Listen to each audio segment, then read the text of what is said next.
Hey, it has been a minute since I actually closed out the last vlog that I did for April that covered a bit more than half of the month. It's actually the 28th right now. Oops. So it's more just going to be a here's the end of April, beginning of May vlog, but I will catch you up just a tad on what I've been reading. So I have finished a couple of things. One is Year of the Reaper. This is a fairy loot that I wanted to get to. I've been trying to catch up on fairy loots, and so I wanted to get this one. This is actually a standalone, which is pretty rare for fairy loot. I've actually really enjoyed this one. The cover doesn't make it seem like a book that both Juliette Marillier and Kristen Kishore would blurb, but both of them blurbed it on the back. I actually haven't read from Juliette Marillier, but I have somewhat of a sense of at least the tone of some of her books from what I've heard from people who have read quite a few of her books, and I have read from Kristen Kishore. Anyway, but the vibe of this book does kind of match from what I've read of Kristen Kishore. I'll talk more about it later. It follows a plague that's occurred in this world, and you follow our main character as he kind of figures out a political mystery that's going on. Someone's targeting some people close to the queen, and he's trying to help figure out what's going on.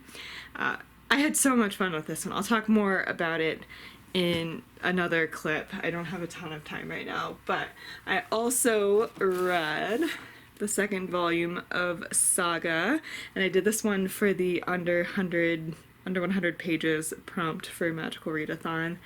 And yeah, this one was super fun. I'm really enjoying Saga so far, and I really would love to continue. The art is just so cool, and it's just such a fun, imaginative series. And again, I really like the art. So I had a good time following our characters who are from two rival places. There's a moon that orbits a planet, and they are at war, but they can't directly, like in their location, they can't exactly attack each other, because if the moon were actually attacked and destroyed, then that would affect things on the planet. So they have proxy wars in other places across the galaxy, and you follow a couple, one person from each of these places who fell in love and had a kid, and the kid is actually telling the story. So that's what I finished. I also am more than halfway through The Coldest Touch by Isabel Sterling.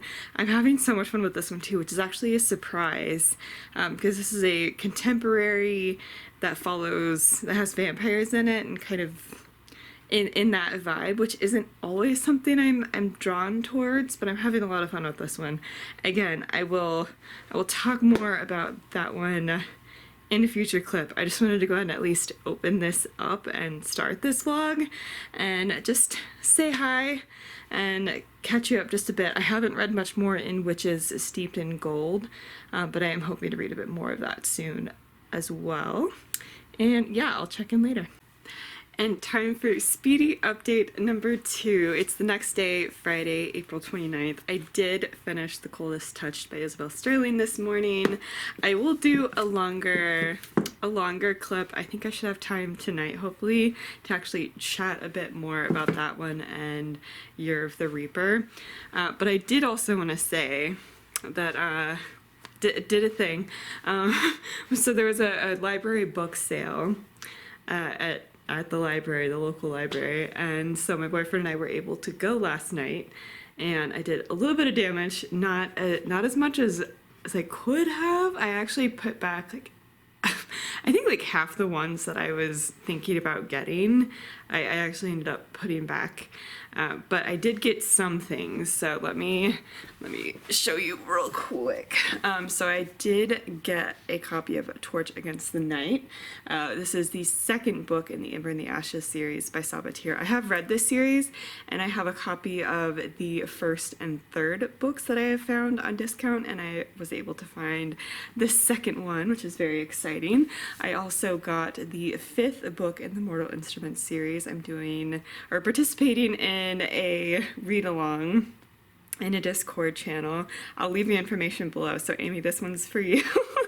But I did find the fifth one there. That is actually the next one that I didn't have and needed, so I was able to find that. I also got Home Before Dark. This is actually the Book of the Month edition, and I have also read this one and actually really enjoyed it, and thought that I would enjoy having a copy, and if I can find one for relatively cheap, then why not pick it up? So those are the ones that I either have already read or I'm already in the middle of and have specific plans to read in a particular month. I also picked up Rupi Kaur's Milk and Honey. I'm just wanting to try a bit more poetry, I think, and so I thought this might be a fun one to try. I also am very excited about this series. This is the Tower of Babel series. This is Senlina's Sons by Josiah Bancroft, and this one's pretty high on my would love to read list. I believe I have almost all of the audio. I think I have the first 3 audiobooks as well. So if I can also follow along physically, I like to do that as well whenever possible, and so I found a physical copy of the first one to read along with whenever I can get to that, which hopefully will be relatively soon. I also have an audio copy and have been excited to read The Lost Apothecary by Sarah Penner, so this was kind of my motivation to bump it up a bit on the TBR if I have a physical copy and I can always follow along, which is, again, my favorite way to read things. So I wanted to find this one just deals with, it's a historical, I don't know if there are fantasy elements, but deals with women who go to an apothecary specifically to get poisons to take care of the abusive men in their life, is my understanding. Oh, and this one follows a man who is going on his honeymoon with his wife, and they go to this tower, this famous tower that has a bunch of different levels and different stuff going on each level, and they lose each other at the very beginning of the book, and he needs to find her. So that's that one, and I'm very excited, as I said. And then I also picked up a copy of The Unspoken Name, and this is by A.K. Larkwood. This is, again, a fantasy that follows someone who is fated to die, but they actually end up escaping this fate and are able to be an assassin. And I was just double checking, they're not just an assassin, but also a spy and a thief, and so they live this whole other life beyond what they were fated to live.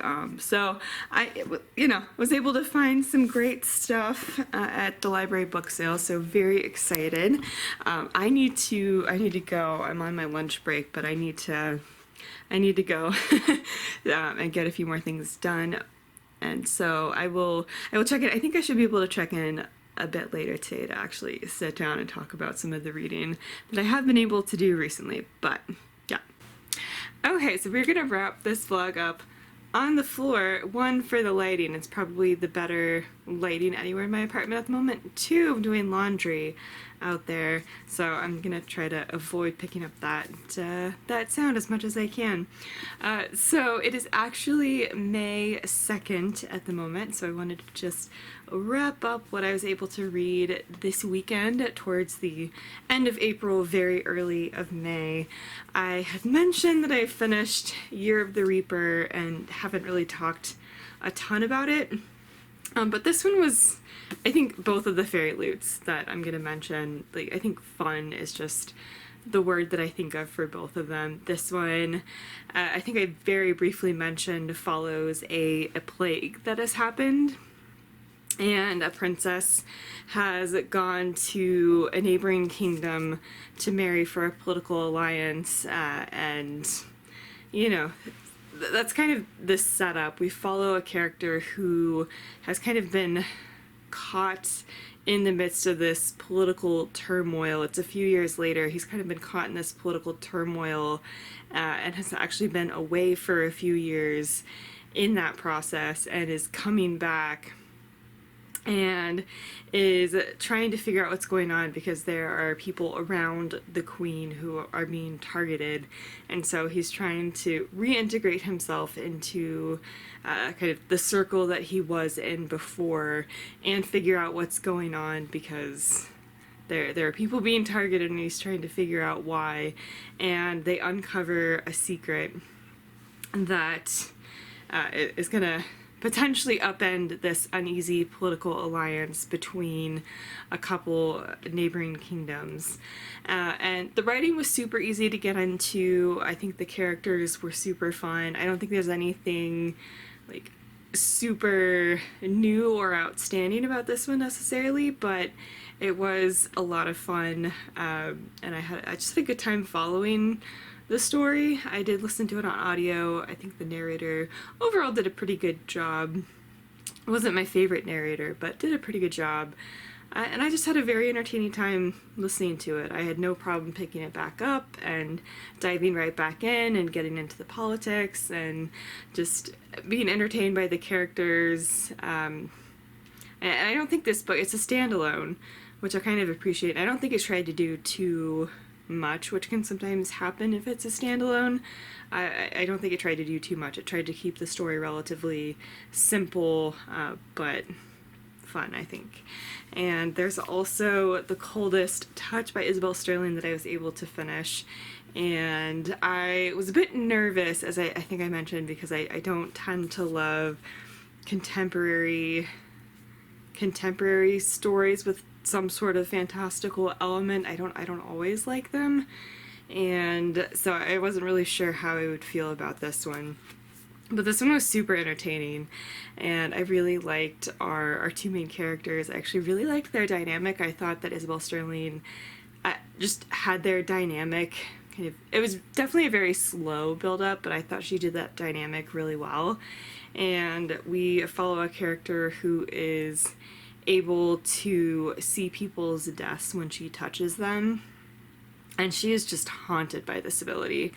And we also follow a vampire who is trying to wants to meet our other character, because the reason this other character can see people's death is because she's what's called the Death Oracle, and our vampire character needs to train her and kind of bring her into the fold of otherworldly creatures, so to speak.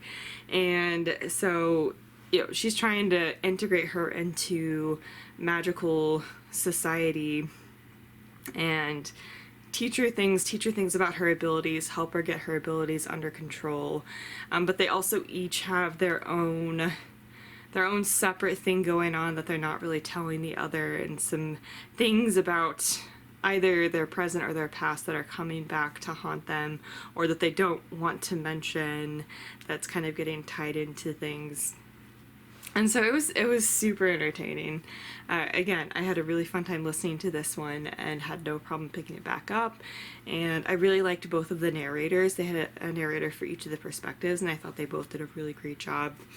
And yeah, as I said, overall, I liked the dynamic. Part of the point was the romance. I wouldn't say it was like a huge part of it. So if you're expecting this to be super romance heavy, I didn't particularly feel like it was super romance heavy, but I think what was there was done well and very intentional and kind of developed, at least to my taste. And then the last thing, and then the final thing I was able to read was On a Sunbeam by Tilly Walden. I absolutely adored this, and I adored the story so much. The art is occasionally hard to follow. Sometimes it's kind of hard to describe. So it's just a very different art style than I'm used to, I think. And so sometimes the pictures kind of blur together, and sometimes it's a little bit hard to tell some of the details that might be helpful in telling some of the story. But I actually didn't feel like that affected my ability to follow the story. It just was a very unique art style, I think. But it's super gorgeous colors, though, and it is really gorgeous art throughout it. And the story is so cute, though. The story follows a couple of characters who met at school. So you follow these characters before they meet at school as well. So you're kind of jumping around in time quite a bit here, because you're learning some of the backstory of both of these characters to kind of set up their individual story, but also talk about how they met at school. And then you follow present day, where one of our characters joins a crew that goes around and kind of helps with renovate some buildings, I think, for lack of a better description. So they go around to different parts of the galaxy, helping to renovate different buildings, or help take care of different buildings. So she's on this crew, and she is working with this crew, trying to get that knowledge under her belt and be able to be a part of that team. But also, you also follow some of the history of some of the members of this crew and how that relates to this story. And you follow this crew ultimately being convinced to go chase after the two who met in school. Or two main characters were actually separated for reasons, and she's trying to go find her again to make sure that she's okay. Our main character, the character that's on this crew on the spaceship, is trying to find our other main character and make sure that she's okay after they got separated. And so you follow the history of how they met, how they got separated, the other people on this crew, and how they relate to this story. And it was just so much fun. It was so much fun, and I was just devouring this story. I devoured it so quickly. Granted, it is a graphic novel, so that helps make the story go by, I guess, a little bit faster, but I was just devouring this and loved every second of just following our two main characters. I absolutely fell in love with them and this crew and their dynamic. This is just such a fun found family story. And Becky Chambers blurbs this, actually, and I think this is a really good comparison. If you were to do if you like this book, read this graphic novel, like if you like Becky Chambers and her Wayfarer series, I really feel like you'll enjoy this. Anyway, absolutely adored it. And that was the end of what I was able to read in the month of April. So I just filmed my May TBR today, and I think I'm gonna try to continue vlogging throughout May and see how that goes. And I'll catch you up at some point, maybe in a wrap-up, maybe in a separate video, on how what I read in April relates to the Magical Readathon prompts, and then also talk to you throughout the month, maybe in a separate video, but maybe in vlogs, talk to you about the books that I'm reading in the month of May and how those relate to like the setup work for the Magical Readathon character that I have. So anyway, I'm looking forward to it. I'm excited. I'm so excited about everything I have on deck for May. I think it's going to be a super fun reading month, just like April was. So thanks for watching. Be sure to subscribe for more bookish content. I'll leave everything linked down below, including my Twitter and Instagram, and more information about how you can support the Black Lives Matter movement, and I will see you in the next one. Bye, everyone.